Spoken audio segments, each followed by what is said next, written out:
승민 선생입니다.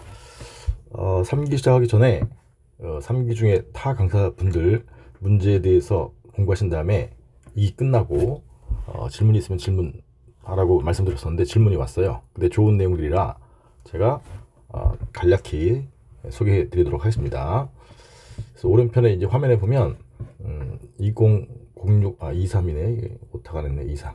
오늘 23일 날 질문이 왔는데, 첫째 이제 윤성문 변호사님 23 2기 7회 정보공개 처분 관련해서 왼쪽에 보시면 정보공개 처분해달라는 행정심판, 음해심판을 청구한 거죠. 그랬을 때 어떤 직을 해야 되느냐. 그러면 정보공개 청구에 대한 정보공개 결정이 기속이냐 재량이냐에 따라서 특정 처분을 해야 되는지, 적법 재량 행사 명령 처분을 해야 되는지 이 내용이죠. 그래서 제가 보기에는 정보공개 처분은 법령주의상 정보공개법상 이익형을 해야 돼요. 공익사익 이렇게 이익형을 해야 되는데, 그렇기 때문에 재량행위로 보는 것이 맞는 것 같고요. 다만 수험 전략적으로는 기속행위로, 요 질문하신 것처럼 기속행위로 가셔도 정보공개 하여야 한다, 기속행위를 가셔도 충분히 점수를 얻을 수 있다, 이렇게 볼 수 있어요. 이건 기속으로 볼지 재량으로 볼지는 법령의 해석 문제이기 때문에 꼭 어떤 게 답이다 이렇게 볼 수는 없다, 이 얘기예요.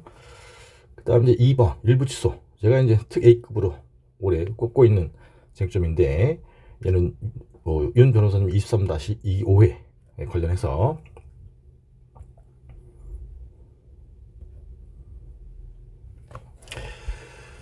질문하신 거는, 여기 사건 처분이 법원이 개벌금 부담금 처분이 기속행위인데, 얘가 위법하다고 판단했으나 당사자가 변론 종결 시까지 정당 부과 금액이 얼마인지 주정 증명하지 않았다. 그래서 얘가 이제 너무 과다하게 산출돼서 비례 원칙에 위반된다. 그래서 위법하다. 근데 그 위법한 부분을 입증하지 못하면 분리가 불가능한 것이죠. 분리가 불가능하면 이제 일부 취소를 못하는 것이죠. 분리가 가능하면 일부 취소를 하는 것이고, 쟁점은 일부 취소 판결의 가능성인데, 이분은 제가 이제 수업 중에 주장 증명하지는 않았다, 요 부분을 보고서 이런 사실을 주장하지 않았으니까 변론주의다 이렇게 풀어가셨다고 하더라고요. 근데 생각을 잘못하신 것이, 변론주의는 본안 심리 중에 그 요건 사실에 주장하지 않았을 때 관련된 것이 변론주의고, 이건 이제 변론이 다 끝난 거예요. 그래서 법원이 이제 처분이 위법하다고 이렇게 판단했다는 것은 본안 심리 변론이 다 끝났다는 것을 말합니다. 그래서 본안 심리 중에 사실 주장과 관련되는, 또는 증거 제출과 관련되는 변론주의는 쟁점이 아닙니다 라는 것이에요. 아주 좋은 질문이시고요. 여기 이 지문 주장하지 않았다 이런 것만 보시면 안 돼요. 전체적으로 보셔야 되고, 얘는 제 콕 교재에 있는 요 내용이죠. 281페이지 하단 지문. 그래서 원칙 기속행위의 경우에는 일부 취소 판결이 가능한데, 이외적으로 불가능한 경우가 뭐냐? 증거의 정당 부과 금액을 산정할 수 없는 경우. 이걸 갖다 이제 주장 입증하지는 않았다 이렇게 이제 표현한 것이에요.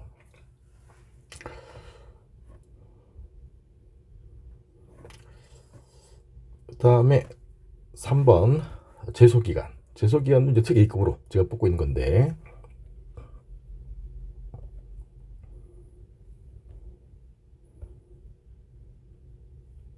요거는 이제 별도의 사진 안 보내주셨고요. 제소기간에서는 요 판례를 보내주셨어요. 법리. 당사자가 동일한 신청에 대해서 부작위 이용행성을 제기했는데, 그 후 소극적 해본이 거부 처분이거든요. 거부 처분이 나오게 되면, 그러면 부작위 상태가 해소되니까 각각 판결을 받게 되니까 거부 처분 취소송으로 소를 변경한 후, 이게 소변경이죠. 이게 쟁점이, 이 부작위 위법 확인성을 거부 처분 취소송으로 소변경할 수 있느냐, 그게 쟁점이에요. 이제 긍정설이 이제 판례인데, 그 판례죠.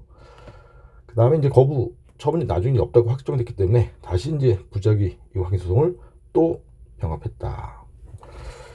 그러면 이제 소변경의 효과는, 요 처음에 소가 구소죠. 그 다음에 거부 처분 취소송이 신소예요. 그러면 신소는 구소 제기 때 제기된 것으로 본다. 이게 이제 소변경 효과잖아요. 그래서 그 법리를 이제 풀어놓은 것이죠. 최초의 부작위소가 적법한 제소 기간 내에 제기된 이상 그 후 취소소의 변경 또는 추가적 변경 등의 과정을 거쳤다 하더라도 여전히 제소 기간을 준수한 것으로 봄이 상당하다.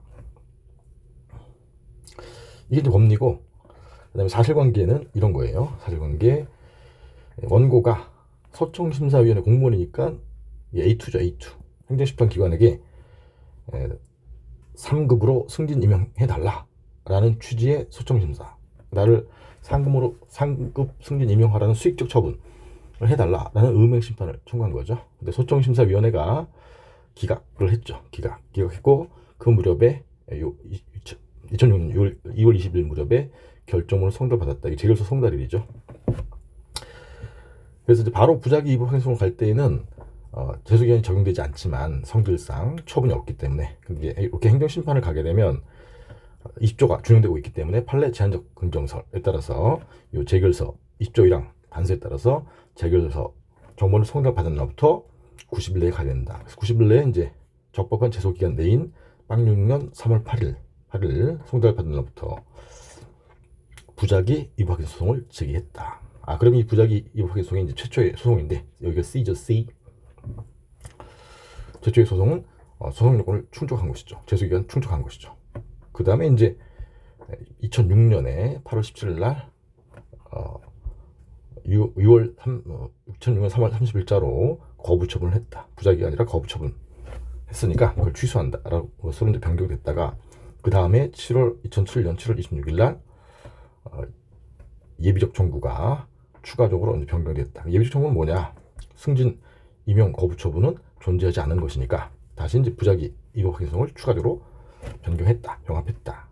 이게 이제 사실관계고, 위 법리 비춰 보면 이 사건 부작위 위법 행성 소송은 소청 결정 재결서가 있은 날로부터 2월 20일부터 적법한 기간 내인 2006년 3월 8일 날 제기되었음. 이 명백함으로 결론 이런 교환 추가적 변경이 있었다는 사정만으로 적법하게 제기된 부작위 위법 행소가 부적법하게 된 것은 아니다. 적법하다, 이런 얘기죠. 그건 이제 제 교재, 여기 제가 3기 수업 중에 이제 강의하려는 내용이었었는데, 콕 256 다음 판례. 그래서 처음에 이제 거부 처분이 있었는데 부작위인 줄 알고 부작위를 제기했다가, 그 다음에 거부 처분 취소 소송으로 소변경 하는 경우에는 소송용을 잘못 선택할 위험이 있는 거죠. 처음에 거부 처분이 있었는데 착각한 거니까.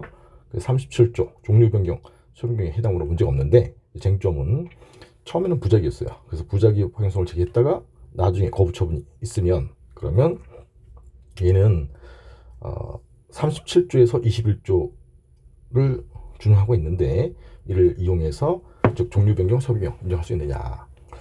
부정설은 이 경우에는 처음부터 부작위가 맞았기 때문에 소송 종류를 잘못 선택할 위험이 없다. 근데 이제 긍정설은 문헌이 뭐냐? 좀 종류 변경한 거 아니냐? 21조 부작위 위법 확인 소송을 거부 처분 취소로. 그래서 문헌에 충실하게 해석해서 입법의 불비를 해석을 통해서 보완해야 한다. 그래서 타당하면 판례 입장. 요 판례. 그래서 이제 소변경 긍정설에 의하면 효과가 이제 사안 해결이죠. 사안 해결. 즉 신소 거부 처분 취소 소송은 구소 부작위 확인 소송, 처음에 제기 시에 제기된 것으로 본다. 따라서 최초의 부작위 위법인 소가 적법한 제소기간에 제기된 이상, 이게 이제 판례 법리잖아요. 그 취소송으로 거부 처분 취소송으로 변경 등을 과정을 거쳤다 하더라도 제소기간을 준수한 것으로 봄이 상당하다.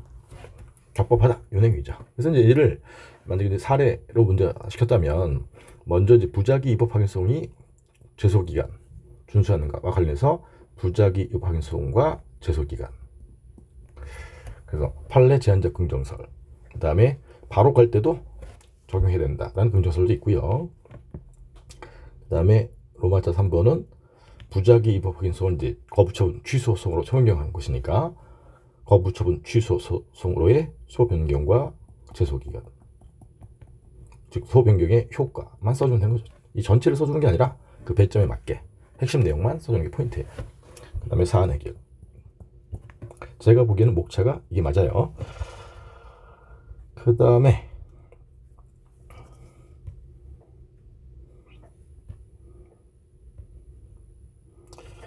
예, 정성균 박사님 23-2기 7회 공무원 연금 지급 거부가 형식적 당사성으로 출제하신 것인데, 요 왼쪽에 사례죠. 왼쪽에 사례. 공무원인데 퇴직한 다음에 퇴직연금 신청을 했더니 거부했다. 그런 판례에 따르면 확인 퇴직 금전 지급의 경우에 대상자 확인을 거쳐야 퇴직금 청구권이 발생해요. 그래서 확인 결정이 처분이고 거부는 발생하지 않아서 거부는 처분이야. 거부는 처분이니까 원래 취소송을 치게 되는데, 이 병의 변호사가 공단을 상대로 퇴직연금의 지급을 구하는 권리가 있고 공단의 의무가 있으니까 당사자송을 제기한 사안이에요. 그 당사자송을 잘못 제기한 거죠. 당사자송을 잘못 제기했는데 판례 뜻은 당사자송을 취소송으로 소빙할 수 있다. 이런 문제를 낼 수가 있단 말이에요. 판례 자체는 당사자송을 잘못 제기했기 때문에 부적법 각하다. 이렇게 결론을 내린 것이고, 이걸 이제 응용하면 거부처분, 취소소송으로 소명령. 저는 이제 여기 가장 유력하다. 근데 정 박사님은 어떻게 하셨냐면, 쟁점을 형식적 당사송은 이제 개별법에 있는 경우는 당연히 인정되고, 그게 이제 보증서죠. 수용직을 관련된 보증서. 근데 일반적으로 그런 개별법 규정이 없는 경우에도 일반적 인정되느냐와 관련해서 요 판례, 공무원 연금 지급 거부 판례를 예를 드셨다 이 말이에요. 근데 제가 보기에는 먼저 견해 대립이 있을 수 있지만, 제가 보기에는 사견으로 이 문제 판례는 정 박사 견해처럼 형식적 당사성, 일반적 인정 여부 판례로 보기에는 무리가 있다. 이렇게 본다. 이유는 뭐냐?